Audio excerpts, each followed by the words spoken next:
Political pressure के कारण उसको वो लोग नहीं दिखा सकते। एक फिल्म मेकर के लिए इससे ज्यादा दुख की बात क्या हो सकती है कि उसकी फिल्म थिएटर में ना दिखाई जाए। किसी फिल्म का किसी बैंक्वेट हॉल में ट्रेलर इस तरह से लॉन्च हुआ होगा, क्यों इस फिल्म को रोकना चाहते हैं, क्यों मेरी आवाज को सप्रेस करना चाहते हैं। तो पता नहीं किस चीज का उन्हें डर है, क्या उनके दिमाग में है, हमारी आवाज को वो दबाना चाहते हैं, लेकिन मैं ऐसा होने नहीं दूंगा। लेकिन जब ये फिल्म मैंने अनाउंस की थी तभी आपकी मुख्यमंत्री जी ने बोला था कि द बंगाल फाइल्स कोई बना रहे हैं, वो प्रोपेगेंडा फिल्म है, हम नहीं आने देंगे, और ये तमाम धमकियां दी थी।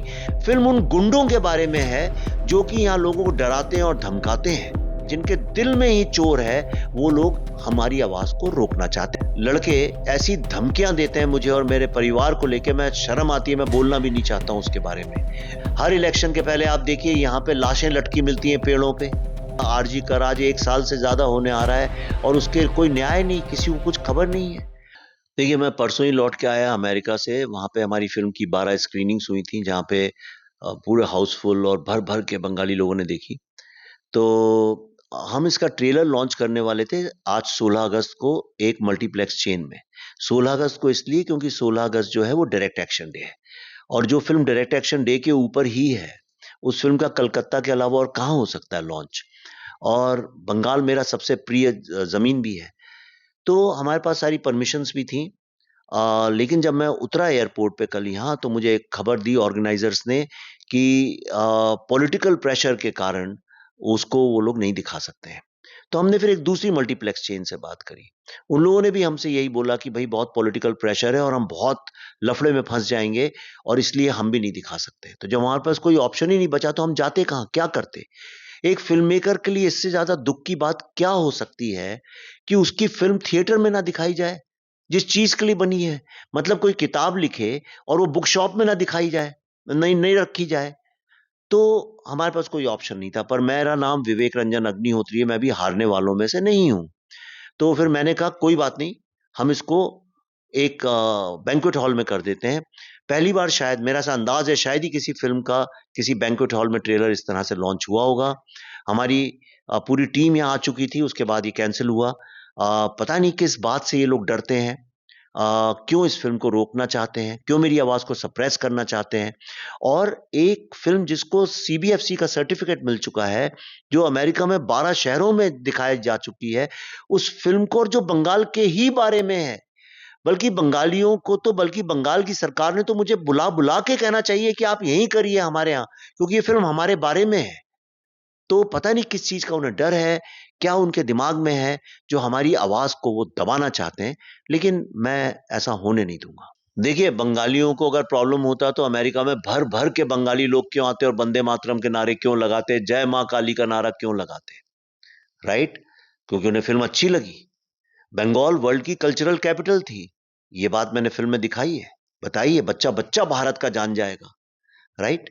लेकिन जब ये फिल्म मैंने अनाउंस की थी तभी आपकी मुख्यमंत्री जी ने बोला था कि द बंगाल फाइल्स कोई बना रहे हैं, वो प्रोपेगेंडा फिल्म है, हम नहीं आने देंगे, और ये तमाम धमकियां दी थी, जिसको लेके मैंने उनके ऊपर एक लीगल नोटिस भी भेजा था उनको, कि आप कैसे बोल सकती हैं, आपने भारत सरकार की ओथ ली है हमारे कॉन्स्टिट्यूशन की, आपको ये बोलने का कैसे हक है। तो उसके बाद इन लोगों ने मेरे ऊपर कई सारी एफआईआर की, इनकी पार्टी के लोगों ने, पार्टी के ही लोग हैं जिन्होंने एफआईआर की। हमने कलकत्ता हाई कोर्ट से ही उस पर स्टे लिया हुआ है, और अब इनने हमारा ट्रेलर को लेके ऐसा प्रॉब्लम किया। तो ये तीनों चीजों को जोड़े तो लगता है कि एक ही पार्टी कर रही है, क्योंकि फिल्म डेमोग्राफी चेंज के बारे में है, फिल्म मुर्शिदाबाद राइट्स के बारे में है, फिल्म जो है एक कम्युनिटी के को स्टेट कैसे एम्पावर करती है, फिल्म उन गुंडों के बारे में है जो कि यहाँ लोगों को डराते हैं और धमकाते हैं। ये फिल्म उन लोगों के बारे में है, टोलाबाजों के बारे में है, जिनके कारण बंगाल प्रगति नहीं कर पा रहा है। बंगाल की जो समस्या, क्या बंगाल में कोई समस्या नहीं है? बहुत समस्याएं हैं। तो बंगाल की समस्याओं के बारे में ये फिल्म है। तो जो चोर लोग हैं, जिनके दिल में ही चोर है, वो लोग हमारी आवाज को रोकना चाहते हैं, ऐसा मेरा अंदाजा है। अगर उनके दिल में चोर नहीं है तो बल्कि उनको बुलाना चाहिए, मैं यहाँ आया हूं। अब वो बोलते नहीं साहब, हमारा कोई लेना देना नहीं है, हमने आपकी फिल्म नहीं रुकवाई, आपको बोलिए विवेक जी कहां समस्या है, आपकी फिल्म वहां पे दिखवाते हैं। उनको हमारा स्वागत करना चाहिए था, उसकी बजाय वो हमको प्रताड़ित कर रहे हैं। और ये बहुत दुख की बात है भारत के डेमोक्रेसी के लिए। मुझे तो ऐसा लग रहा है जैसे कि भारत में 2 संविधान है, एक कॉन्स्टिट्यूशन भारत का है और एक कॉन्स्टिट्यूशन यहाँ की रूलिंग पार्टी का है। देखिए, नंबरों में तो ना घुसे, इनका प्लान है हर थाने में करना। एक एफआईआर जिस दिन हमें स्टे ऑर्डर मिला उसी दिन दूसरी हो गई। अभी मेरे पास जब मैं आया हूं लौट के अमेरिका से तो मेरे को और 2 कॉपीज आ गई। कई पुलिस स्टेशन में कंप्लेंट्स फाइल कर रखी हैं। मेरे को फोन कर करके यहाँ के लड़के ऐसी धमकियां देते हैं मुझे और मेरे परिवार को लेके, मैं शर्म आती है, मैं बोलना भी नहीं चाहता हूं उसके बारे में। कोई भी आदमी जो परिवार वाला है वो डर के भाग जाएगा।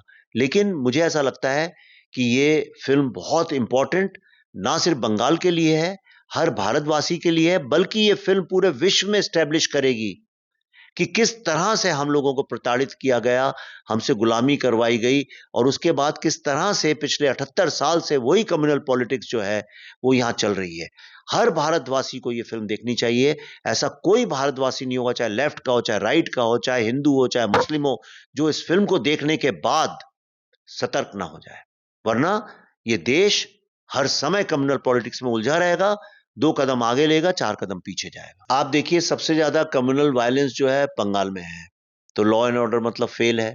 पंचायत इलेक्शंस हुए थे, आप जानते हैं उसमें सबसे ज्यादा कम्युनल वायलेंस हुई थी और लोग इलेक्शन में लड़े ही नहीं, अनकॉन्टेस्टेड इलेक्शंस हुए। हर इलेक्शन के पहले आप देखिए यहां पे लाशें लटकी मिलती हैं पेड़ों पे। आज बंगाल में सुरक्षित कौन है? एक लड़की, हमारी एक बेटी जिसके ऊपर रेप हुआ, मर्डर हुआ, आरजी कर आज 1 साल से ज्यादा होने आ रहा है और उसके कोई न्याय नहीं, किसी को कुछ खबर नहीं है। एक फिल्म मेकर जो बंगाल के ऊपर फिल्म बना रहा है उसी के ऊपर एफआईआर की जा रही है।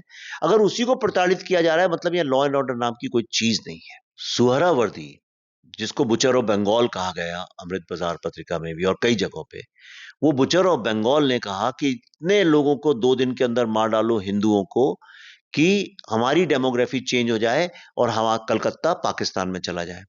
कलकत्ता पाकिस्तान में पक्का चला गया होता क्योंकि 2 दिन के अंदर 40,000 लोगों को मारा गया, उतने ही लोगों ने कूद के जान दे दी, उतनी औरतों का रेप हुआ, बच्चों को उबलते हुए पानी में फेंका गया। आप यकीन कर सकते हैं? उस वक्त एक व्यक्ति गोपाल मुखर्जी, जिन्हें गोपाल पाठा के नाम से भी जाना जाता है, ग्रेट हीरो ऑफ इंडिया, उस व्यक्ति ने जो हिंदू बटे हुए थे उनको जोड़ा, सरदारों को जोड़ा, मारवाड़ियों को जोड़ा, बिहारियों को जोड़ा, तमाम लोगों को जोड़ा और उनकी जो हिंदू वाहिनी थी, मेरा ऐसा ख्याल है, उन लोगों ने जाके फिर लड़ाई लड़ी और उस लड़ाई के कारण 4 दिन बाद सुहरावर्दी को हार माननी पड़ी और उस हार मानने के ही कारण कलकत्ता आज भारत का हिस्सा है, वरना कलकत्ता 100% पाकिस्तान में चला गया होता। जिस आदमी ने कलकत्ता को पाकिस्तान जाने से रोका, मेरी नजर में वो भारत का बहुत महान हीरो है। अब एक सवाल मैं ये पूछता हूं कि क्या जर्मनी में हिटलर रोड हो सकती है? तो फिर कलकत्ता में Suhrawardy, butcher of Bengal, Suhrawardy street क्यों है? सुहरावर्दी एवेन्यू क्यों है? मैं अपील करता हूं, आज 16 अगस्त डायरेक्ट एक्शन डे, कई मेमोरियल डे है, मैं आज ये अपील करता हूं कि सुहरावर्दी एवेन्यू का नाम बदल के गोपाल मुखर्जी एवेन्यू रखा जाए। मुझे ऐसा लगता है क्योंकि अभी हमने अमेरिका में स्क्रीनिंग की, वहां से यहाँ पे खबर पहुंच गई है। फिल्म तो हमने लास्ट ईयर ही बनाई थी, डेमोग्राफी चेंज, और प्रधानमंत्री जी ने तो कल बोला है, हमने तो डेमोग्राफी चेंज का मुद्दा ही उठाया था। हमने मुर्शिदाबाद की राइट्स किस तरह से डेमोग्राफी चेंज के कारण होती हैं, ये हमने नवंबर दिसंबर 2024 में शूट किया था और उसकी एडिटिंग फरवरी में फिल्म कंप्लीट हो चुकी थी। लेकिन आप ये देखिए अप्रैल में ही हुआ था। कब हुआ मुर्शिदाबाद का राइट्स? अप्रैल में हुआ, अप्रैल में ही हुआ और अप्रैल में वही की वही जो हमने फिल्म में शूट किया था वैसी की वैसी मुर्शिदाबाद राइट्स हो गई। और ये एक नहीं, ऐसा बहुत होगा। डेमोग्राफी चेंज आज बंगाल की सबसे बड़ी समस्या है और ये आंतरिक सुरक्षा के लिए सबसे बड़ा मुद्दा है। और शायद इसी डर से, क्योंकि ये लोग खुद इलीगल इमिग्रेंट्स को, डेमोग्राफी चेंज को सपोर्ट करते हैं, शायद इसी डर से ये लोग हम पे अटैक करना चाहते हैं। देखिए ये तो कोई बहुत ही क्रूर किस्म का व्यक्ति ये कर सकता है। आज डायरेक्ट एक्शन डे है, यहां पे कलकत्ता में उसको ग्रेट कैलकाटा किलिंग्स के नाम से जाना जाता है। आप मेरी फिल्म में देखेंगे, उसकी फोटोज अवेलेबल है टाइम लाइफ मैगजीन की। पूरा कलकत्ता हिंदुओं के कंकालों से भरा हुआ है और गिद्ध और चील उनका मांस खा रहे हैं। एक कहानी मैंने पढ़ी जो हमारे कंफर्म भी करी है, एक सब मरे हुए कंकाल पड़े हैं, एक छोटा 3 महीने का बच्चा रो रहा है और अपनी मां का दूध पी रहा है, उसको भी आके लोगों ने मार डाला। गिद्ध और कौवे आए, उस बच्चे को उठा के लेके चले गए, जिंदा बच्चे का मांस खा लिया। ऐसा डायरेक्ट एक्शन डे आज 16 अगस्त को है। ये रमजान के 18वें दिन को अनाउंस किया था उन लोगों ने, क्योंकि 18वां दिन रमजान का बैटल ऑफ बद्र होता है। और क्यों किया था उस दिन? हिंदुओं को मारने के लिए। हिंदू जेनोसाइड की इससे ज्यादा दुख भरी कहानी आपको कहीं मिलेगी नहीं। उस दिन को आज खेला होवे दिवस में अगर मनाया जा रहा है तो आप समझ सकते हैं बंगाल की आज क्या दुर्दशा हो चुकी है। आज बंगाल की जो सरकार है वो इस बात को मानने के लिए ही तैयार नहीं है कि इस दिन कुछ हुआ था। और इसलिए किया जा रहा है क्योंकि एक कम्युनिटी को अपीस करने के लिए, टोलाबाजों को खुश करने के लिए, इलीगल इमिग्रेंट्स को एम्पावर करने के लिए ऐसा किया जा रहा है। ये पूरी की पूरी तरह से एक सिनिस्टर, खतरनाक राजनीति है जिसका आज नहीं तो कल बंगाल को हर्जाना भरना ही पड़ेगा। देखिए, जिन्ना ने तो कहा था कि अब या तो डिस्ट्रॉयड इंडिया होगा या डिवाइडेड इंडिया। उसके बाद बुचर ऑफ बंगाल सुहरावर्दी ने यहां पे शहीद मीनार में 1 लाख लोगों को बुला के बोला कि इतने हिंदुओं को मार डालो कि डर के मारे हिंदू लोग जो हैं वो पाकिस्तान दे दें हमको। भारत का जो विभाजन का डिसीजन था, ये एक छोटी सी गोल टेबल पे, बहुत छोटी सी, हमने फिल्म में सब दिखाया है एग्जैक्टली जो हुआ था वो 8 लोगों ने बैठ के डिसाइड किया था। We the people of Bharat ने नहीं, भारतवासियों ने नहीं, सिर्फ 8 लोगों ने बैठ के किया था।